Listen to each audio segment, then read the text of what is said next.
My girlfriend said, "You're just jealous because I make more money than you," during our fight about her spending habits. I said, "You're right. I am jealous."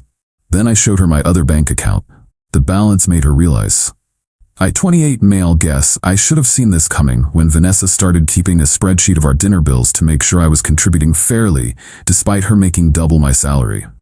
We'd been together for 2 years, living together for the last 8 months in her downtown condo. The arrangement made sense at the time. She owned the place. I paid her $800 a month, which was way below market rate, and she constantly reminded me how generous she was being. "You'd be paying twice that for a studio in this area?" she'd say whenever we argued about literally anything. Vanessa, 29, worked in pharmaceutical sales, made around $120 plus bonuses. Me? I was pulling in $55 as a logistics coordinator for a small shipping company. Not glamorous, but steady work. She knew my salary because she'd literally asked to see my pay stubs before we moved in together. Said she needed to assess the financial risk. Should have been red flag number 1, but I was deep in the feels back then. The spending thing started small, designer purses here and there. Then it escalated. $400 dinners, weekend trips to wine country, a new Tesla Model Y. All while complaining she was broke by the 20th of each month. "Credit cards are basically free money if you pay the minimum," she'd laugh. Meanwhile, she'd side-eye me for buying generic cereal. Last Tuesday, it all came to a head. She'd just dropped $3,200 on some luxury retreat in Sedona for her and her sister. I made the mistake of suggesting maybe she should slow down on the spending, since she'd been complaining about her Amex bill. "Oh my God, seriously? You're giving me financial advice?" She actually laughed. "You make less than my quarterly bonus. You're just jealous because I make more money than you." "You're right," I said, completely calm. "I am jealous." She looked so smug. "At least you can admit it. Maybe focus on your own career instead of counting my money." That's when I pulled out my phone and logged into my other account. The one I never mentioned. The one with $267,000 sitting pretty in index funds and ETFs. See, what Vanessa didn't know was that my grandfather had been a small-time landlord. Nothing fancy, just 3 rental properties he bought in the 80s. When he passed 5 years ago, he left them to me. I sold 2 of them and kept 1 as a rental. After taxes and setting aside money for property management, I'd cleared about $180 from the sales. The rental brought in $2,100 a month after expenses. I'd been living well below my means for years, investing everything. Her face went through about 12 different emotions as she stared at the screen. What is this?" "My investment account," I said simply. "And before you ask, yes, it's all legit. Inherited property, sold it, invested wisely. Been doing this since before we met." You've been lying to me? This whole time?" "Never lied. You never asked if I had other assets. You only wanted to see my pay stubs, remember?" The entitlement kicked in immediately. "We're building a life together. You should have told me. Do you know how much stress I've been under thinking I was carrying us financially?" "Carrying us? I pay you rent. I buy groceries. I pay for half our dates. How exactly are you carrying us?" That's when she dropped the mask completely. "I've been subsidizing your lifestyle. This condo, our vacations, everything, and you've just been sitting on $250,000? Your vacations, that I paid my share for, and I pay you market rate rent for a room, not half your mortgage. There's a difference." She spent the next 2 hours cycling between anger, tears, and bizarre attempts at reconciliation. Suddenly I was babe again, not roommate like she'd been calling me to her friends. But the real kicker came the next morning. I woke up to find her on her laptop, browsing Zillow. "I found some amazing houses," she announced. "With your down payment and my income for the mortgage approval, we could get something really nice." "My down payment?" "Well, yeah. I can't liquidate my Tesla lease, but this is perfect. We can finally upgrade. I'm thinking at least 3,000 square feet, good school district for the future." I just stared at her. "Vanessa, we're not buying a house together. Why are you being so selfish? This is what couples do. They pool resources. Like you pooled resources when you made me pay rent while telling everyone I was a freeloader?" That hit a nerve. "I never said that. Your sister literally asked me at Thanksgiving if I'd found a better job yet because Vanessa can't support you forever. Want to guess where she got that idea? Update 1.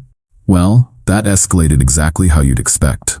After our conversation about the house, Vanessa went into full manipulation mode. Suddenly she was the perfect girlfriend. Cooked dinner for the first time in months, burned the chicken, but hey, A for effort. Initiated intimate time every night. Even suggested we should talk about our future financial goals as a couple. During this talk, she presented me with an actual PowerPoint. I kid you not. Slides about optimizing our joint financial potential and leveraging assets for mutual growth. Girl literally had charts showing how our money could work better together. The kicker? She'd already calculated how much I'd save on taxes by maxing out deductions on our future house. See? It just makes sense, she said, clicking through slides about mortgage rates. With your assets and my income, we're a power couple. Why are you fighting this? Because 3 days ago you were calling me jealous and broke? I was frustrated. You know how stressful my job is. I didn't mean it.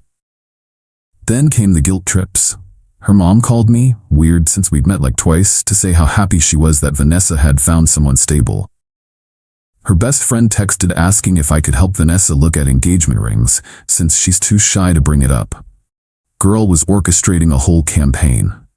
The breaking point came yesterday. I came home to find Vanessa with a financial advisor. In my living room, going through my mail. What the hell? Babe? Perfect timing. This is Bradley from Wealth Partners. I thought we should get professional advice about combining our portfolios. Bradley looked uncomfortable as hell. Vanessa said you were running late, but approved the meeting. I approved nothing. You need to leave. Vanessa tried to play it off. Don't be rude. Bradley came all this way. Bradley can bill you for his time. Get out of my home. After Bradley practically ran out, Vanessa lost it. Your home? I own this place. And I pay you rent, which makes me a tenant with rights. Going through my mail is a federal offense, by the way. You're being ridiculous. I'm trying to help us. No, you're trying to help yourself to my money. Pack your shit. Excuse me? We're done. You have no respect for boundaries, no respect for me, and apparently no respect for federal mail laws. I'll be out by the end of the month, as per our rental agreement. Until then, I'll be staying in the second bedroom. Touch my mail again and I'm calling the cops. She laughed. Actually laughed. You're breaking up with me because I want to plan our future? Good luck finding someone else who'll put up with your trust issues. And good luck finding a place this nice for $800. Already signed a lease. Turns out when you have excellent credit and proof of assets, landlords love you. The switch from confident to panic was instant. You already found a place? When? Last week, when you were at your Sedona retreat, spending 3 months of my rent on crystals and chakras. That's when the real Vanessa came out. The one her work friends probably see when someone steals her sales lead. You vindictive asshole. You've been planning this? While sleeping in my bed. The bed I've been paying to sleep in? That bed? She threw a wine glass at the wall, missed me by a mile, but made a hell of a mess. You think you're so smart with your secret money? You're nothing. I made you look respectable. My friends think you're a loser. Your friends think what you tell them to think. And considering you've been lying to them about supporting me, what does that say about you? She started grabbing my stuff, throwing it into the hallway. Joke's on her though. I'd already moved anything important to my buddy's place. She was basically throwing out old t-shirts and phone chargers I bought from the gas station. Get out. Get out now. Legally, you need to give me 30 days notice. I have tenant rights. The look on her face when she realized I was right? Wait, no, I'm not using that phrase. Let's just say it was deeply satisfying. I'll make your life hell. Cool. I'll document everything for the restraining order. She slammed her bedroom door so hard a picture fell off the wall. I calmly went to the second bedroom, locked the door, and started recording on my phone just in case. Within an hour, she was blowing up my phone from her room. 82 texts ranging from "I'm sorry" to "You're a pathetic man-child" to "We can work this out" to "I'll sue you for emotional distress." Then came the Venmo requests. $400 for emotional damage, $800 for last month's rent, $50 for utilities overages, $3,200 for half of Sedona retreat since we're a couple. I screenshotted everything and declined them all. Around midnight, I heard her on the phone with someone crying about how I'd financially abused her by hiding assets. The delusion was strong with this one. Update 2. The last few days have been educational. Remember how I said I'd document everything? Good thing I did. Vanessa went from zero to psycho real quick, but in the stupidest ways possible. First, she tried to change the locks. Came home from work to find my key didn't work. The locksmith she hired was still there, and I showed him my lease agreement and ID. Dude looked at Vanessa and said, "Ma'am, you can't lock out a legal tenant. I'm gonna have to give him a copy of the new key." She tried to argue, but locksmith wasn't having it. "Look, I don't want to get sued. Here's your key, sir." He handed me the new key while Vanessa stood there looking like she'd swallowed a lemon. Then came the utility warfare. She shut off the Wi-Fi, changed all the streaming passwords, and accidentally turned off the hot water heater. Joke's on her, I've got unlimited data and a gym membership. Cold showers sucked, but I documented everything and filed a complaint with the tenant board. But here's where she really messed up. Remember that financial advisor, Bradley? Well, Vanessa gave him my personal information, social security number and everything, lifted from that mail she went through. Bradley ran a credit check without my authorization to prepare investment recommendations. That's identity theft. And Bradley's firm does not play when it comes to liability. I got a call from their compliance department after I reported it. They were very interested in how Vanessa got my information and why Bradley ran my credit without written authorization. Turns out this could cost him his license. Bradley threw Vanessa under the bus immediately. Sent me an email chain where she claimed I was her fiancé and that she had power of attorney. LOL, what? She'd even forged some documents. While this was going down, Vanessa was spinning a different story to anyone who'd listen. Posted on social media about how she'd discovered her boyfriend was a secret millionaire who'd been taking advantage of her generosity. Her friends were eating it up, commenting about financial abuse and gaslighting. Until I posted my response, just a simple screenshot of our text conversation where she admitted to lying to her friends about supporting me, plus her Venmo requests for things like emotional damage. Tagged her in it with, "Weird how I was taking advantage when I paid rent and half of everything. Also, 267 calories doesn't make someone a millionaire, but math was never your strong suit." The post got deleted within an hour, but the damage was done. Her sister actually messaged me privately. "I knew something was off when she said you were broke but somehow afforded Hawaii last year. Sorry she's being like this." Then came the work drama. See, Vanessa thought she was being clever by calling my employer, trying to get me fired. Told them I was mentally unstable and hiding assets that might be illegally obtained.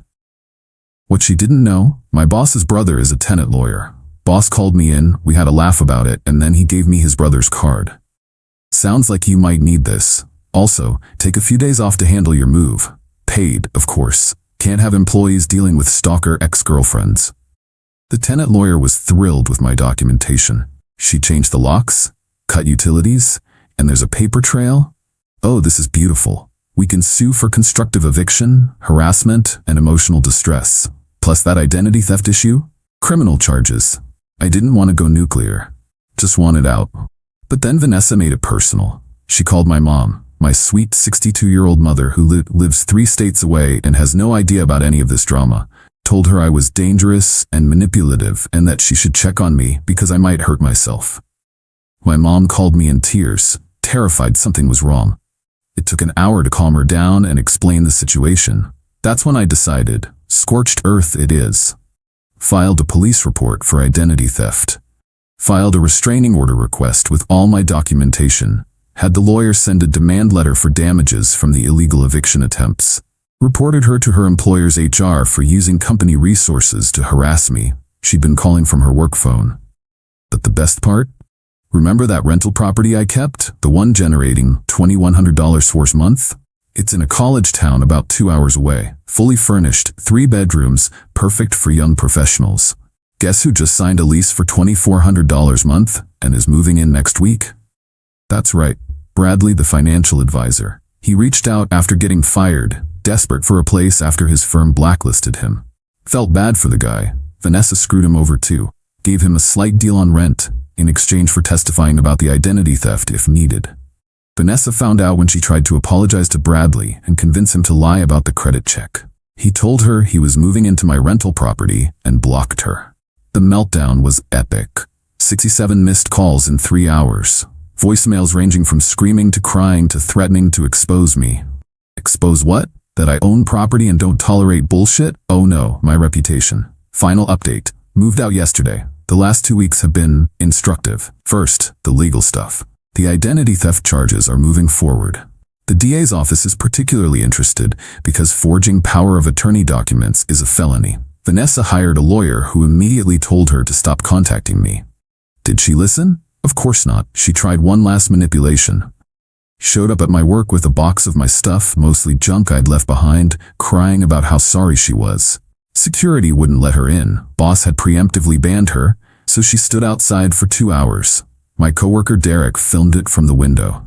She went through the whole performance. Tears, wailing, even dropped to her knees at one point. Then when no one came out, she got up, perfectly composed, and made a phone call. Derek caught her saying, "He's not coming out." "Yeah, I'll try his mom again." That's when I knew I'd made the right choice. The restraining order was approved. She's not allowed within 500 feet of me, my work, or my new place. The judge was particularly interested in the 67 calls and the mother harassment. Her job wasn't as forgiving as mine. Turns out using company phones for personal harassment violates their code of conduct. They didn't fire her, but she got demoted from senior sales to junior. Lost her company car and about $30 in commission potential. The constructive eviction lawsuit is ongoing, but her lawyer already reached out about settling. Turns out when you document everything and have clear evidence, people get nervous. We're looking at about $15,000 in damages, which ironically is almost exactly what she spent on luxury crap in the past year. But here's the beautiful part. Remember how she was always broke by the 20th? Without my rent money and with legal fees piling up, she had to break her lease on the downtown condo. Early termination fee was 2 months' rent, $6,400. She's now living with her sister in the suburbs. 45-minute commute to work. No more walking to trendy bars or hosting wine nights to show off her place. Her sister, the one who messaged me, reached out last week. She's trying to sell her Tesla and her purses. Says it's to pay legal fees, but I think she's realizing she can't afford her lifestyle. Mom and Dad won't help because they're embarrassed about the arrest. Thanks for the documentation, by the way. We've been trying to tell them about her spending for years. As for me, the new place is great. 2-bedroom apartment in a quiet complex. Rent $1,600 but includes utilities. Already set up my home office and invested the money I was saving on her place. That $800 a month for 8 months? Straight into index funds. Started therapy to unpack why I ignored so many red flags. Turns out when someone shows you exactly who they are on the first date, making me Venmo her for exactly half the bill down to the cent, you should probably listen. The rental property is doing great. Bradley's been a model tenant, even fixed some stuff himself. He sent me a picture of him grilling on the back deck with a thumbs up. Dude bounced back quick, already got a job with a credit union. Vanessa's last attempt at contact was through her lawyer. She wanted to mediate and avoid criminal charges. My lawyer's response was basically, no, and here's another bill for making me read this. Her social media is now private, but mutual friends tell me she's been posting motivational quotes about surviving financial abuse and rising above toxic relationships. The comments are apparently brutal. Turns out when you lie about your ex being broke while spending his rent money on purses, people notice the contradiction. The funniest part? She's apparently telling people I trapped her by hiding my wealth. Like, girl, you had bad spending habits when you thought I was broke. My money wasn't the problem here. Lessons learned. 1. When someone shows you they're materialistic and entitled, believe them. 2. Document everything. Everything. 3. Tenant rights are powerful when you know them. 4. Never let anyone go through your mail. 5. If someone's love is conditional on your bank balance, that's not love. Oh, and that $267 it's now $271 thanks to the market.